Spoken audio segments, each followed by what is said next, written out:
कड़वे राजमा चावल। ये कहानी शुरू होती है होटल के रूम नंबर 201 से, जहां होने वाली दुल्हन प्रिया का मेकअप हो रहा था। मैम, आप बहुत ही हिल रही हैं, ऐसे में मैं मेकअप नहीं कर पाऊंगी। और प्लीज, आप दुल्हन की बहन है ना, कमरा खाली करवाइए। हर 2 मिनट में कोई ना कोई इस तरह दुल्हन का मेकअप देखने आएगा तो फिर मैं काम नहीं कर पाऊंगी। वैसे भी we are running out of time. अरे प्रिया यार, क्यों तुम सब सत्यानाश करने पर तुली पड़ी हो? 15,000 दे चुके हैं हम मुआ को। अब तुम ऐसे ही हिलती रहोगी तो ये पैसे तो जाएंगे, साथ में तुम्हारे फोटोज खराब आएंगे। सो अलग। निखिल से बात हुई, मेरी बारात निकल चुकी है, कभी भी पहुंचती होगी, तो अब हिलना बंद कर दो प्लीज। अरे मैं नहीं हिल रही हूँ दी, बस तुम वो देखो, काजू की ट्रे से काजू निकलकर बुआजी ना खा जाए। मेरे साथ जाने वाले हैम्पर्स जिस रूम में है ना, उसी में बुआजी गई है। हर हैम्पर में कुछ न कुछ कॉस्टली है ही, और बुआजी जैसी है ना, वो कुछ न कुछ निकाल कर अपने बैग में भरती जाएंगी। हाँ तो यार तुम प्रिया, तुम्हारे साथ तो बस स्नैक्स के हैम्पर्स जा रहे हैं। चिप्स कुरकुरे खा खाकर कितना खा जाएंगी बुआजी। कमरे में इतनी सारी लाइट्स ऑन करने की क्या जरूरत है? ये लाइट ऑफ कर दो ना दी, इसे देखकर मुझे इरिटेशन हो रहा है। और बाकी कमरों की लाइट्स भी देख लो, इलेक्ट्रिसिटी बिल अलग से लेंगे होटल वाले। अरे होटल बुकिंग में इतने पैसे लग गए हैं तो इलेक्ट्रिसिटी का बिल भी दे देंगे। प्रिया, तुम्हारी कंजूसी ना प्रिया, हद हो सच में। तुम्हारी कमरे के लाइट्स ऑफ कर दूंगी तो मेकअप कैसे होगा? आपसे क्या ही उम्मीद करूं मैं दी, जब होटल वालों ने कॉम्प्लीमेंट्री में कोल्ड ड्रिंक दी है तो अब तब से कॉफी क्यों पी रही हो? और मैम, आप जल्दी मेरा मेकअप खत्म करिए ना। अगर ये मेकअप के चक्कर में यहाँ बैठी रही तो ये सारे मेहमान ना मेरे पापा के पैसे उड़ा देंगे। नहीं, 1 मिनट रुकिए, पहले कैटरिंग वालों को मैसेज कर देती हूँ, जब तक बारात नहीं आती खाना शुरू ना करे, वरना 500 की जगह 1000 प्लेट खाना लग जाएगा, क्योंकि आधे लोग तो अभी खाकर पेट भर लेंगे और बारात के वक्त दोबारा खाने बैठ जाएंगे। तभी दुल्हन की मां ममता दरवाजा खटखटाती है। अरे निशा, दरवाजा खोल, मैं हूँ, कोई नहीं है मेरे साथ। निशा दरवाजा खोलती है। अच्छा, ये है ब्यूटिशियन। अरे निशा, ये लड़की बुलवाई है तुम लोगों ने, ये कर लेगी मेकअप? 15,000 जैसा तो मुंह भी नहीं है इसका। जैसी माँ वैसी बेटी। तुम जाओ ना मम्मी, इतनी मुश्किल से तो प्रिया मेकअप करवाने बैठी है। ये थी प्रिया, जिसने कंजूसी में MA किया हुआ था। बारात आती है और अच्छी तरह सब निपट जाता है। फिर आती है विदाई की बेला, जहां सभी विदा हो रही प्रिया को पकड़कर जोर जोर से रो रहे थे। तभी पीछे से भीड़ को चीरती हुई निशा आती है। अरे हटो भाई, साइड दो। अगर मैं दुल्हन के पास नहीं पहुंची ना तो दुल्हन अपने ससुराल वालों का बेड़ा कर देगी। सुनो प्रिया, वहां जाती ही अपनी ये कंजूसी की परात मत बिखेर देना। ससुराल वाले कोई गरीब नहीं है तेरे, अच्छा खासा पैसा है उनके पास। वहां जाने के बाद उन्हें भी वक्त देना और खुद को भी, ताकि वो तुम्हारे साथ और तुम उनके साथ एडजस्ट कर पाओ। ठीक है दी, कुछ नहीं बोलूंगी उन लोगों के सामने, पक्का प्रॉमिस। और अपनी बहन को प्रॉमिस देकर प्रिया गाड़ी में बैठ जाती है, जिसके सामने के शीशे पर निखिल वेड्स प्रिया लिखा हुआ था। इन लोगों के पास तो 15 लाख से ऊपर कोई कार ही नहीं है, तो फिर ये 20-25 लाख की कार कहां से ले आए निखिल? जरूर किसी से मांगी होगी, ये दिखावे का ट्रेंड। प्रिया गाड़ी में बैठती है और गाड़ी उसके ससुराल की ओर बढ़ना शुरू हो जाती है। आपकी हार्ट बीट तेज होगी ना, घर की याद भी तो आ रही होगी आपको प्रिया। मैं पूरी कोशिश करूंगा कि आपको आपके घर की याद आज के बाद कभी ना आए। घर की याद क्या आएगी मुझे तो मम्मी के खर्चों की याद आ रही है। एक माँ ही थी जो उनके खर्चों को कंट्रोल करती थी, अब तो वो दिन रात पैसे उड़ाएंगी। कहीं काम वाले के पैसे ना बढ़ाते मम्मी। हाँ, मुझे पूरा विश्वास है आप मुझे मेरे घर की याद नहीं आने देंगे। तभी प्रिया की नजर रास्ते पर पड़ती है और वो देखती है कि ड्राइवर लॉन्ग रूट ले रहा है। 5 मिनट के रास्ते को 20 मिनट का कर देगा ये ड्राइवर, सारी पेट्रोल यहीं खत्म हो जाएगी। अरे भैया, आप ये लॉन्ग रूट क्यों ले रहे हो? मेरा मतलब है कि मेरा बस चले तो मैं पूरी रात आपके साथ घूमती रहूं निखिल, पर वहां हम दोनों की गृह प्रवेश के लिए मम्मी जी दरवाजे पर खड़ी इंतजार कर रही होंगी ना। जितनी जल्दी हम घर पहुंच जाए उतना अच्छा है। एक ही दिल है, कितनी बार जीतेंगे अब मोहतरमा। और होता है घर की इकलौती बहू का गृह प्रवेश। जगह बदल गई, रिश्ते बदल गए, पर प्रिया कैसे बदल जाती। प्रिया तो वही की वही रही। अगली सुबह उठते ही प्रिया सबसे पहले जाती है रसोई में, ये देखने कि कहीं रसोई में फिजूल खर्ची तो नहीं हो रही। अरे नहीं बहुरिया, आपको आने की क्या जरूरत थी रसोई में? आज तक रसोई में आपकी सास नहीं आई। आप आराम से अपने कमरे में बैठिए, मैं लाती हूँ ना खाना। भैया ने मुझे बता दिया आपको नाश्ते में पोहा खाने की आदत है ना। कमरे में बैठी हूँ और पैसे लूटे तू। नहीं नहीं कमला दीदी, मेरी ये संस्कार नहीं है। मेरा मानना है कि घर की रसोई घर की बहू के हाथों में ही होनी चाहिए। अरे नहीं बहुरिया, ये सब ना 4 दिन की बात होती है। शुरू में सारी बहुएं यही कहती है, रसोई संभालती भी है, पर उसके बाद उनसे रसोई संभाली नहीं जाती और खाने को लेकर ना कुड़कुड़ करने लगती है। और ये कूड़न कब गृह कलेश में बदल जाता है समझ में नहीं आता। इसीलिए मेरा रसोई में रहना ही ठीक है। और वैसे भी मैं नई थोड़ी ना हूँ, आपकी दादी सास मुझे दहेज में लेकर आई थी। और ये तो रसोई से चिपकी गई है, जाना ही नहीं चाह रही। कुछ देर बाद कमला सभी के लिए टेबल पर खाना लगाती है, जिसे खाकर प्रिया कहती है, कैसा खाना बनाया है आपने कमला दीदी? ओ माय गॉड, मेरे तो हलक के नीचे नहीं उतर रहा ऐसा पोहा। कितना तेल है इसमें? तुझे पोहा अच्छा नहीं लग रहा बेटा? तो तू फिलहाल पराठे खा ले और फिर कमला मौसी को बता देना तुझे कैसे पोहे पसंद है, वो बना दिया करेगी। जितनी देर में मैं इन्हें बताऊंगी मम्मी जी की कैसे क्या बनाना है, उतनी देर में मैं खुद ही पोहे बना नहीं लूंगी। मेरा खाना बनाने की जरूरत नहीं है, अब से मैं खुद बना लिया करूंगी। ऐसा क्यों बोल रही है नई बहू जी आप? मैं हूं ना, मैं बना दूंगी, एक मौका तो दीजिए मुझे। दोपहर के वक्त कमला ठीक से देख सुनकर एक एक डिश तैयार कर रही थी। लगता है नई बहू नहीं चाहती कि मैं इस घर में रहूं। मेरा घर द्वार तो सब यही है।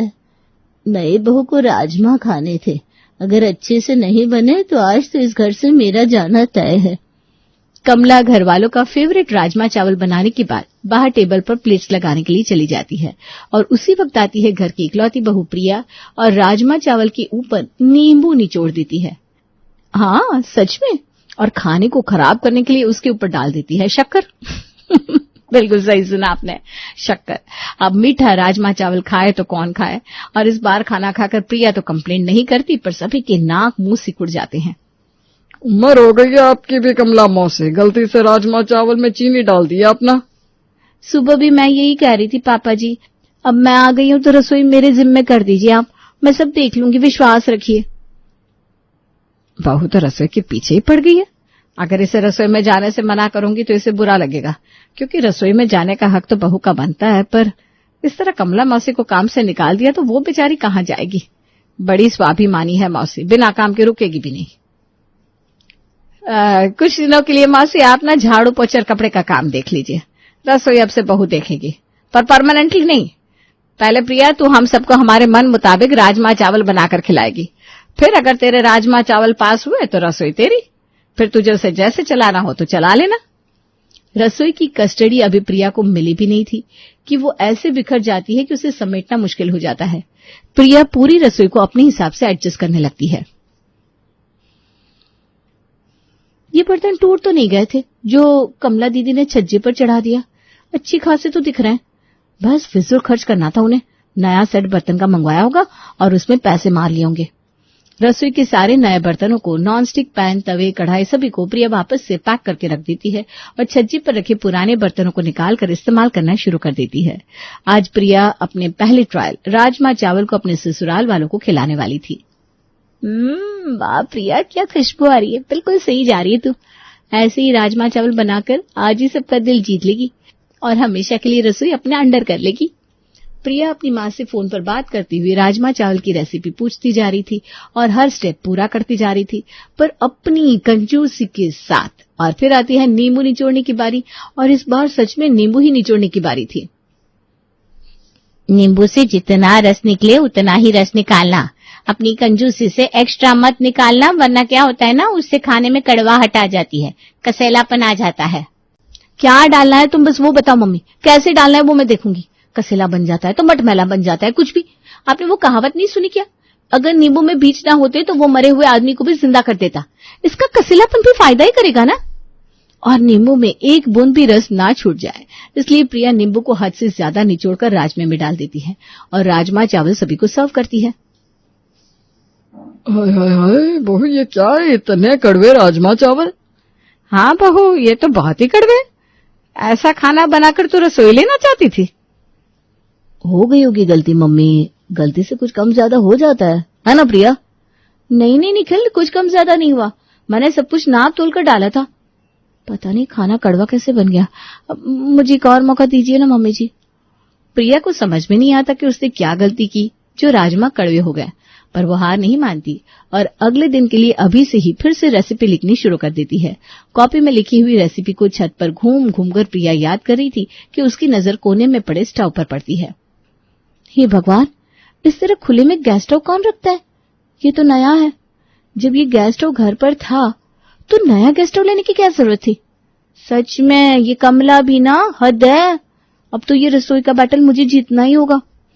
और प्रिया किचन में लगे हुए गैस स्टोव को हटाकर छत से लाए गैस स्टोव को फिट कर लेती है और बनाने शुरू करती है राजमा।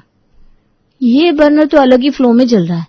एक बर्नर में इतनी तेज फ्लेम निकल रही है और दूसरे में इतनी धीमी। अच्छा, अब समझ में आया। कमला ने इसे इसीलिए हटाया था क्योंकि इस पर ज्यादा जल्दी खाना बन जाएगा तो गैस कम लगेगा। हाँ दीदी, पकड़ ली मैंने आपकी चोरी। और पैसे बचाने के चक्कर में प्रिया यही नहीं समझती कि अगर स्टोव से फ्लेम बहुत ज्यादा निकल रहा हो तो खाना जल भी सकता है और अगर फ्लेम बहुत धीरे आ रहा हो तो खाना कच्चा रह सकता है। जिस स्टोव से फ्लेम ज्यादा आ रही थी उस पर चढ़ाती है प्रिया चावल और धीमे वाले पर राजमा। चावल तो तुरंत पक जाते हैं, पक क्या जाते हैं, नीचे से जल जाते हैं। कल भी कुकर से सीटी नहीं आ रही थी, अभी भी नहीं आ रही।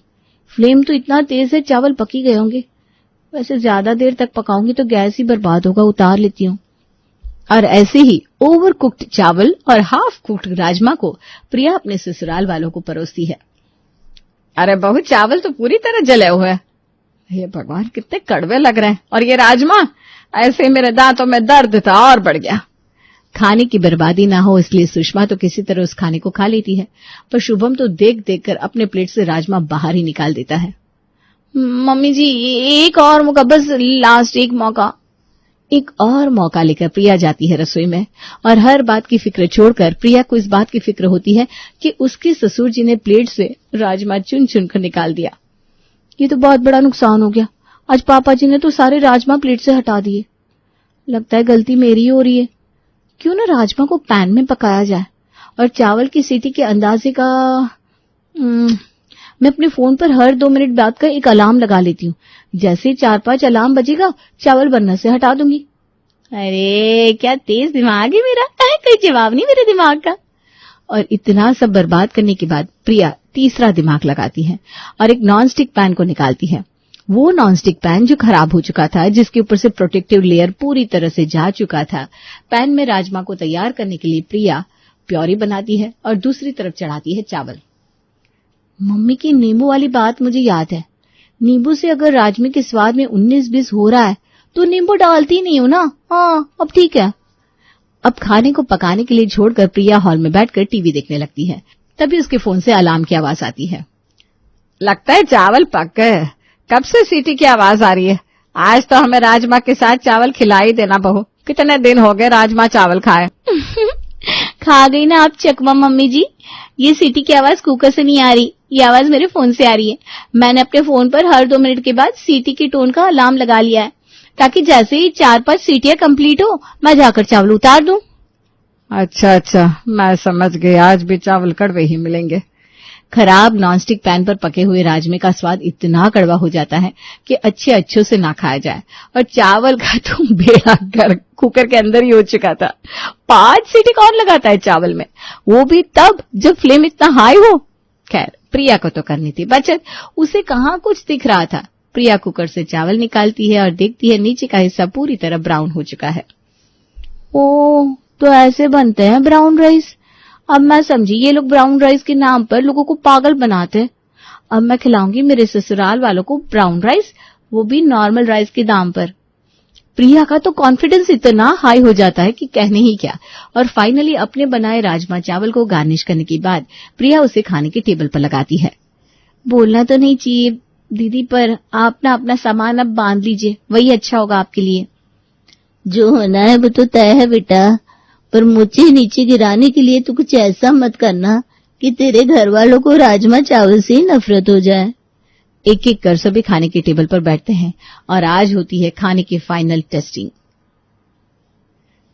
इसके पहले कि आगे जाकर तू ये बोले कि बहू, मम्मी जी मुझे एक और चांस दे दीजिए, मैं कह देती हूँ ये मौका तेरा आखिरी था। अब जो तूने परोस दिया है उसी के ऊपर यह तय होगा कि कमला मौसी रसोई संभालेगी या तू। मम्मी, ऑब्वियसली ये फाइनल टेस्टिंग है। इससे ज्यादा इतने कड़वे राजमा चावल मैं टेस्ट नहीं कर सकता ना भाई ना। आज तो निखिल जी ने भी मेरा साथ नहीं दिया। सब ठीक रखना भगवान। जैसे ही सुषमा राजमा चावल का एक निवाला अपने मुंह में डालती है, उसे खांसी चलने लगती है। किसी को भी इस खाने को टेस्ट करने की कोई जरूरत नहीं है, इतना कड़वा है कि आपको उल्टी हो जाएगी। चल तो तू बहू रसोई में, आज मैं भी देखूं तो ऐसा क्या कर रही है जो खाना इतना कड़वा बन रहा है, इसे खाकर तो किसी को बीमारी हो जाए। सुषमा के साथ कमला और बाकी सब रसोई में जाते हैं। ये छत से तो पुराना चूल्हा क्यों लेकर आ गई? ये स्टोव तो खराब है, इसके बर्नर में कार्बन फंसा हुआ है।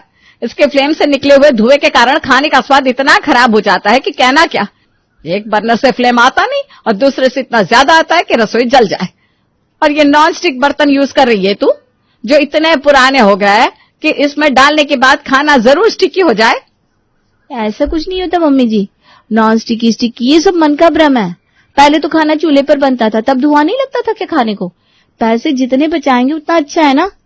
कमला मौसी, प्रिया की तरफ से मैं माफी मांगता हूँ। आप कल से रसोई में आ जाइए, मुझे अब और कड़वे राजमा चावल नहीं खाने। प्रिया शायद अगर इतनी कंजूसी नहीं करती तो रसोई उसके पास ही रहती, पर उसने तो कंजूसी की ऐसी हद पार की कि रसोई उसके हाथ से चली गई।